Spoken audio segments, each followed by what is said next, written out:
What's up, Scrappy Peeps? It's Adele from Inkie Quill, and it's time for a Grab 5 challenge. Today I'm using cut aparts. Now, cut aparts is something that I don't typically reach for.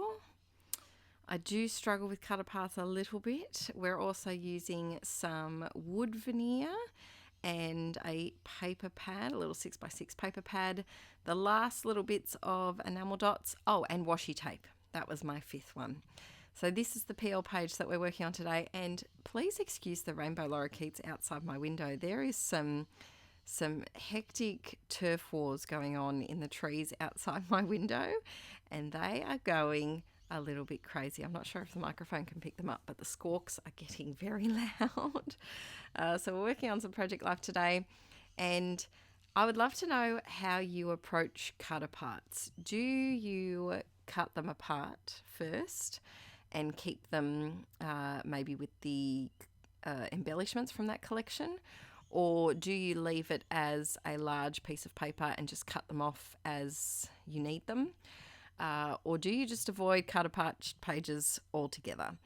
I have to be honest, I do tend to avoid them just because I find that I get started with them and then I do this. I cut just a few pieces out and then I end up with this page that just flangles around and gets stuck and ripped and all sorts of crumpled, and it frustrates me.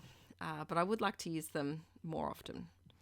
I'm going through this little 6x6 paper pad by Pink Fresh Studio, and I'm trying to figure out what papers I can use because I'm trying not to use journaling cards in this spread.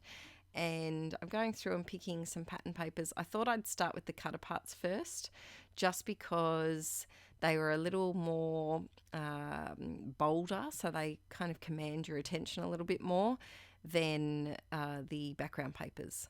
I'm using the very technical method of being lazy and cutting out my 4x6 and 3x4 cards by using other 4x6 and 3x4 cards to use as a template instead of using my paper trimmer, because my paper trimmer and I don't always get along, and I like to just wing it and snip things as easily as I can.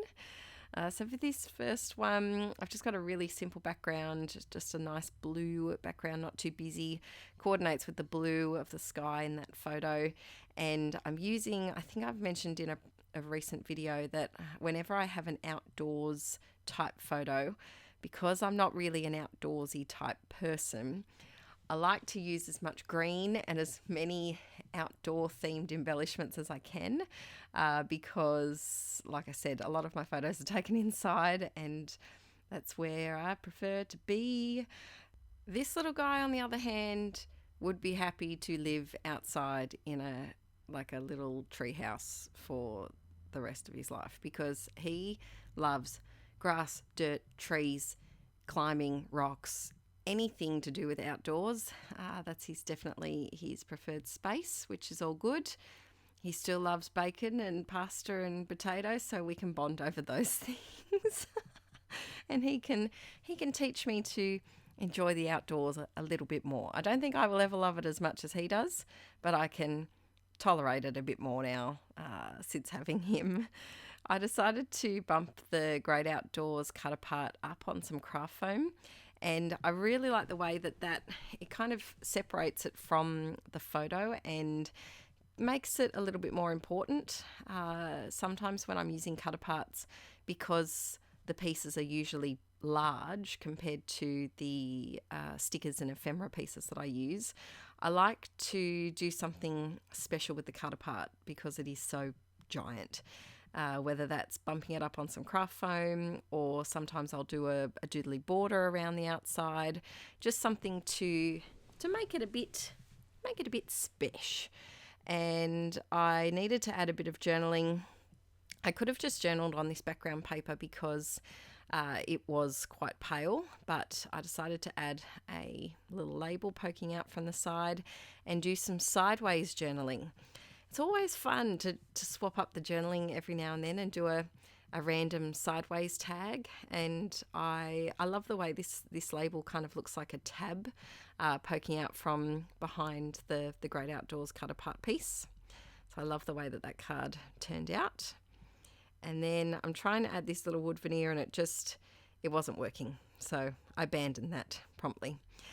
This next one, I was in full nesting mode, and so I decided to completely reorganize the craft rooms, and we swapped all these things around and put these two IKEA calyxes in our little foyer that we had, and it was like they were perfectly made for this space. They fitted perfectly, which was good because it was a space that we didn't really use, and I needed somewhere to store all of my albums. So I took a photo of them all stacked up, organised on the floor in their different year categories, and then took a photo of the empty shelf, which was next to Aaron's little nook, his little office back at our old place. And now I'm doing the same thing and bumping up the cut apart onto some craft foam. I just really like the way it looks because, like I said, it gives the cut apart something different and doesn't make everything look so flat. I am really trying this year. Well, this is my 2019 album, so last year I did it. I did this video this year, but I'm documenting last year. You know what I mean. But I'm really trying in my process this year to make my albums less bulky, if possible. I think it's going pretty well. I'm trying to be careful with my Project Life pages, particularly to not have too many chunky things, just so that I can fit a bit more pages in my albums. And probably the bulkiest that I get is enamel dots and this craft foam. I'm not doing any things like chunky flares, and even wood veneer I'm not doing a lot of. Texture paste, there's not too much. And yes, I'm trying. Let me know in the comments, are you a flat scrapper or are you a chunky, bulky scrapper? Or are you kind of in the middle? Do you sometimes do bulky things and sometimes you don't? Because I think that a lot of styles these days do tend to go towards the flatter kind of feel. And it is definitely more practical to be able to store lots of things in there in your albums and not have as many albums to store. But I just love the chunky things sometimes. It is a little tricky. So this next one was a picture of Arch, and he had really gotten into serving up cups of tea and coffee to Aaron and I. And this was the first time that he had pretended to serve some tea or coffee to his llama. If you are an old school Mr. and Mrs. Rad vlog watcher, this is Marmelo, who we got in one of the very first vlogs that we put up. I think it might have been the third or fourth one, where we went to Supernova, and it's a little llama alpaca. I don't know the difference. There is a difference between those two creatures, but I don't know which one this one is. I think it's a llama, I think. And I bought Marmelo and have since passed him on to Archie, who loves him. Her, we don't know. Marmelo's a bit gender fluid. Sometimes we call it a him, sometimes it's a her. It all depends. And so if you're an old school Mr. and Mrs. Rad vlog watcher, which I am getting back on track, and I don't know when they're going up, but I am planning this afternoon to edit another one of those, so keep your eyes peeled. There should be some happenings over on there on that channel very soon. But yes, so he was pretending to feed Marmelo some tea and coffee, and I wanted to document that because it was around this time. So this would have been, I think these photos are from maybe September-ish last year, so over a year old, so he would have been 2.5. And it was around this time that he really started to pretend things, whereas before he was more of a destroyer of things and just enjoyed throwing things around, whereas he was starting to come up with a few little imagination stories, which was very nice to see. I wanted to document this book of Arch reading in bed with his two besties, with Wolfie and his little bunny.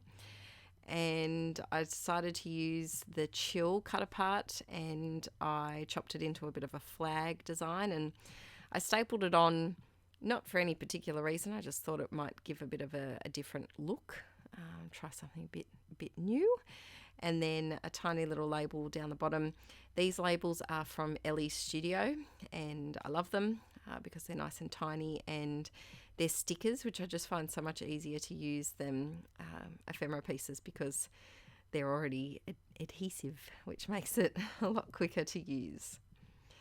So then we're on to, now these are just two random photos from the week. One of which Arch stole my shoes and decided to wear them around everywhere, and they were going into a 4x6 pocket, so I used another 4x6 card to use as a template to cut some white cardstock in the right size, and then I'm just quickly sticking these on with some double-sided tape. I do get a lot of questions about where I get my double-sided tape from. I just buy cheap stuff from Spotlight, not sponsored or anything. I buy full price and they don't know that I'm buying it, but it seems to do the job. I haven't had any issues with things falling off, and I've been using it for a few years now. It's not top notch, it's not super sticky, but that's okay. That's why I use quite a lot of double-sided tape. I'm a bit paranoid about things falling off. I'm adding some washing tape down the bottom, and by adding the red heart washi tape on the right hand side, it brings across the colours of Archie's shorts. I was so determined to try and use that little wood veneer piece. It says the little things, and I think I tried to use on about 3 or 4 different different cards on this spread. I'm not sure if it actually made it in the end. I'll have to wait and see. I can't remember if I managed to put it on, but yeah, just adding a bit of journaling here. And then there wasn't a lot to talk about here. I wanted to scrap that photo on the left. It might just look like a photo that isn't important, but this was Archie's little look that he would always give when he was in a bit of a mischievous mood. So I wanted to make sure I got that in because it is hard to capture on camera. So for this next one, I decided to just make my own journaling card by overlapping 2 different pattern papers in the background, and then I'm putting this cut apart in the middle, and I love doing this with different pattern papers. I have a few videos over on my Patreon if you're into that type of thing and you want to see how to make some more DIY journaling cards. I've got quite a few videos there where I use different pattern papers and stamping methods and embellishments to create some DIY journaling cards that you can just pop in your stash and use at your leisure when you need them. So here I'm needing something, washi tape. So I'm grabbing some more washi tape, and I think most of the washies that I used today, I got them all from Love to Create, which is an online and in-store scrapbooking shop. And I think that blue one is a Ranger one, I want to say. It could be a Dina Wakley, or I think it could be a Dina Wakley one.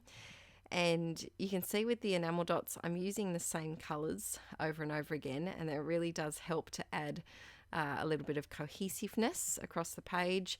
I'm also trying desperately to use those green stars because you peeps know green isn't my go-to colour, which is probably why I have so many of them left.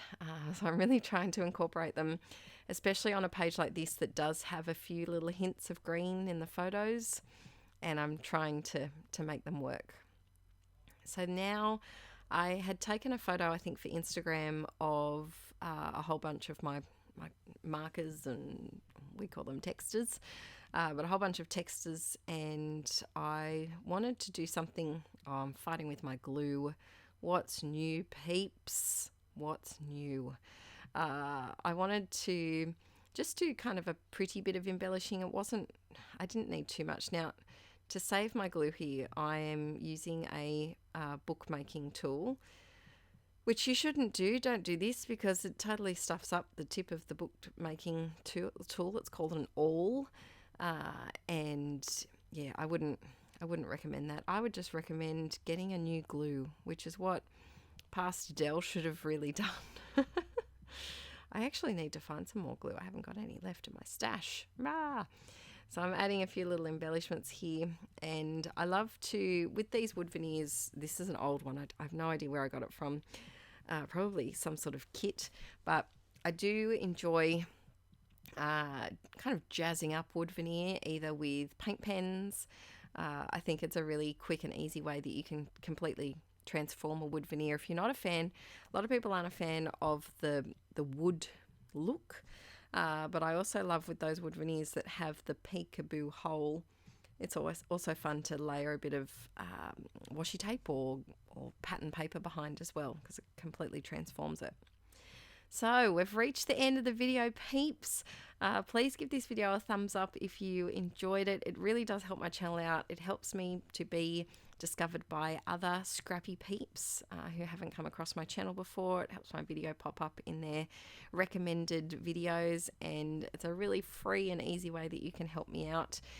If you'd like to see more, you can head over to my Patreon, where I post 8 videos a month plus monthly printables that you can download, and I will see you very soon with another video. Bye.